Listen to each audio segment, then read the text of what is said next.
Hello बच्चों, let's see the question. The question says read the following comprehension carefully and answer the following question. A, colored salt reaction with K2Cr2O7 plus H2SO4 gives B, and B having deep reddish orange vapor. Similarly, A salt when reacts with ammonium hydroxide plus ammonium chloride gives GB green PPT. Then B reacts with NaOH gives C, and when it reacts with water gives F. Then C is the yellow solution. C divided into two parts, first and second. First part reacts with AgNO3, second part reacts with BaCl2, give first part give D and second part give D. Green PPT when reacts with Na2O3 CO3 plus KNO3 gives again yellow solution. The color of the PPT D and E are option A yellow and white, white and yellow, option B yellow, option C brick red and yellow, option D yellow and brick red. तो हमें ये बताना है कि last में जो D PPT मिले और ई पीपीटी मिले उनका कलर क्या होगा. So first of all let's write down the key concept.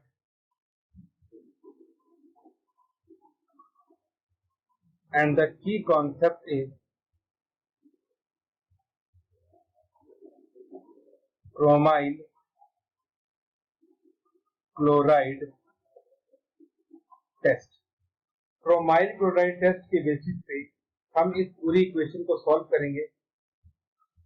तो जैसा कि हमें क्वेश्चन में कहा गया है कि जो हमारे पास ए है वो एक कलर्ड सॉल्ट है और जो सॉल्ट ए है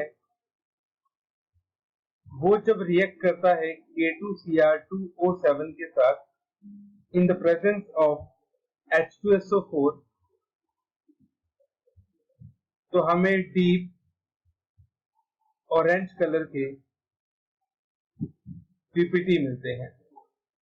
दूसरी तरफ ये भी कहा गया है कि जब ए की रिएक्शन हम करवाते हैं अमोनियम हाइड्रोक्साइड प्लस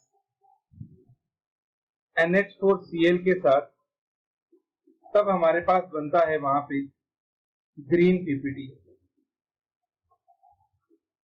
अब हमें ये पता है कि K2Cr2O7 जो है वो जनरली कहां पे यूज होते हैं, क्रोमाइल क्लोराइड टेस्ट के अंदर यूज होते हैं. और क्रोमाइल क्लोराइड टेस्ट जनरली किसके लिए होता है, chromyl chloride test is for chloride ion. और ये भी हमें पता है chromium plus 3 compound are green in colour. इसका मतलब ये हुआ कि हमारे पास जो सॉल्ट ए है वो क्या हो सकता है, CrCl3. जो CrCl3 है वो ग्रीन कलर के पीपीटी भी देगा प्लस वो साथ में आपको क्रोमाइल क्लोराइड टेस्ट भी दे देगा. तो सबसे पहले हम इसकी दोनों तरफ से रिएक्शन लिख लेते हैं. अगर मैं ये मान लूं कि ए हमारे पास CrCl3 है तो देखिए जब CrCl3 की रिएक्शन अमोनियम हाइड्रोक्साइड के साथ होगी तो हमें क्या मिलेगा, CrOH thrice plus ammonium chloride. इसको हम बैलेंस कर लेंगे तो यहाँ पे 3 आ जाएगा और यहाँ पे भी 3 आ जाएगा. अब ये जो क्रोमियम हाइड्रोक्साइड हमारे पास बना ये किस कलर का होता है, ग्रीन कलर का. इसका मतलब ये हमारे पास क्या बन गया, G बन गया. ठीक, तो ये हमारे पास G आ गया. अब सेम इसी तरह से हम रिएक्शन लिखेंगे क्रोमाइल क्लोराइड टेस्ट की. तो ये जो CrCl3 है इसकी रिएक्शन जब हम करवाएंगे K2Cr2O7 प्लस H2SO4 के साथ तो एक तो आपको मिलेगा chromyl chloride CrO2Cl2 plus KHSO4 plus chromium bisulphate ट्राइस प्लस H2O। इस रिएक्शन को अगर हम बैलेंस कर लें तो इसके 4 मोल्स आ जाएंगे, इसके 3 मोल्स, H2SO4 के आ जाएंगे 18 मोल्स, क्रोमाइल क्लोराइड के आ जाएंगे 6 मोल, KHSO4 के 6 मोल आ जाएंगे, क्रोमियम सल्फेट के 4 मोल्स आ जाएंगे और वाटर के 9 मोल्स आ जाएंगे। अब ये जो हमारे पास क्रोमाइल क्लोराइड यहाँ पे बना, ठीक इसी क्रोमाइल क्लोराइड के हमारे पास क्या होते हैं, deep reddish orange vapour, reddish orange, इसके हमारे पास रेडिश ऑरेंज वेपर बनते हैं। इसका मतलब ये हमारे पास कौन सा कंपाउंड बन गया, बी बन गया। तो ए हमारे पास आ गया CrCl3, बी हमारे पास आ गया CrO2Cl2। अब नेक्स्ट हमारे पास क्या है, नेक्स्ट ये कहता है कि जो CrCl2 जो क्रोमाइल क्लोराइड बना, क्रोमाइल क्लोराइड की रिएक्शन हमने आप किसके साथ करवानी है, NaOH के साथ करवानी है। तो ये रिएक्शन कुछ इस तरह से रहेगी, we will take CrO2Cl2 plus NaOH। तो NaOH के साथ रिएक्शन करवाने पर हमें मिलता है sodium chromate Na2CrO4 plus NaCl plus water. इसके हम यहाँ पे 4 मोल्स ले लेंगे, ठीक है, और इसके आ जाएंगे 2 मोल्स और साथ में वाटर के भी आ जाएंगे 2 मोल्स। अब ये जो सोडियम क्रोमेट यहाँ पे बना, सोडियम क्रोमेट के कैसे होते हैं, येलो पीपीटी होते हैं, और वही उसने हमें क्वेश्चन में कहा है कि ये हमारे पास येलो पीपीटी नाम का कंपाउंड बनेगा। अब ये जो येलो पीपीटी हमारे पास आए, ये हमारे पास कौन सा कंपाउंड बन गया, ये हमारे पास बन गया कंपाउंड नंबर C,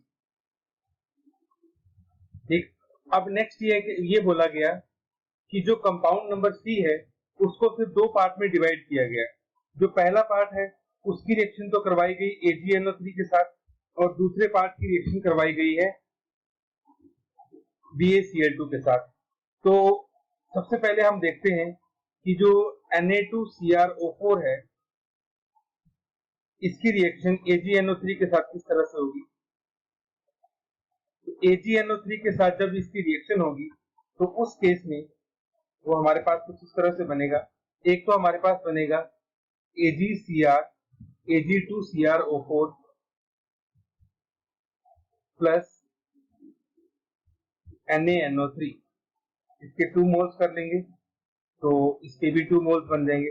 अब ये जो हमारे पास बना ये बन गया D, और सिल्वर क्रोमेट के जो प्रेसिपिटेट हमारे पास होते हैं वो ब्रिक रेड कलर के होते हैं।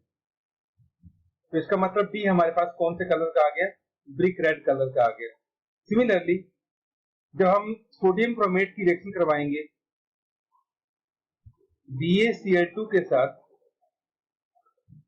तो BaCl2 का रिएक्शन करने पर एक तो आपको मिलेगा NaCl प्लस साथ में मिलेगा बेरियम क्रोमेट BaCrO4, इसको 2NaCl कर लेते हैं तो ये रिएक्शन हमारे पास बैलेंस होगी, ठीक है। तो ये आपके पास बना। अब यहाँ पे जो बेरियम क्रोमेट आपको मिला है, बेरियम क्रोमेट आपको मिला E, और ये आपका किस कलर का होता है, येलो कलर का होता है। तो इसका मतलब ये हुआ कि इस रिएक्शन में जो D हमारे पास आ रहा है वो D हमारे पास आ रहा है Ag2CrO4, और इसके जो पीपीटी होते हैं वो आपके रेड कलर के होते हैं, और जो E हमारे पास आ रहा है वो आ रहा है बेरियम क्रोमेट, और इसके जो पीपीटी होते हैं वो येलो कलर के होते हैं। और यही हमें इस क्वेश्चन के अंदर बताना था। अब लास्ट उसने ये भी कहा था कि जब हमारे पास क्रोमियम हाइड्रोक्साइड है जो जिसकी ग्रीन पीपीटी बने, उसकी रिएक्शन जब हम करवाते हैं सोडियम कार्बोनेट के साथ और साथ में KNO3 के साथ, तो आपको येलो कलर का सॉल्यूशन मिलता है, मतलब आपको C मिलता है। तो ये रिएक्शन कुछ इस तरह से है, Na2CrO4 सोडियम क्रोमेट मिलता है प्लस साथ में मिलता है KNO2 plus CO2 plus water. Chromium और हाइड्रोक्साइड के 2 मोल्स हम कर देंगे सोडियम कार्बोनेट के 2 मोल, KNO3 के 3 मोल, सोडियम क्रोमेट के बनेंगे 2 मोल, KNO2 के बनेंगे 3 मोल, CO2 के बनेंगे 2 मोल और वाटर के बनेंगे 3 मोल। तो ये भी हमें वापस से क्या देता है, सी कंपाउंड देता है। अब हम अपने चार ऑप्शंस को देख लेते हैं। तो ऑप्शंस में हमने देखा कि हमारे पास ऑप्शन 1 में ये कह रहा है व्हाइट एंड येलो, तो ये गलत हुआ। ऑप्शन बी में कह रहा है येलो, ये भी गलत हुआ। ऑप्शन डी में कह रहा है येलो एंड ब्रिक रेड, तो ये भी गलत है। ऑप्शन सी में कह रहा है ब्रिक रेड एंड येलो, तो ये हमारे पास करेक्ट है। So our final answer is option C, brick red and yellow. Hope you understood it well. Best of luck.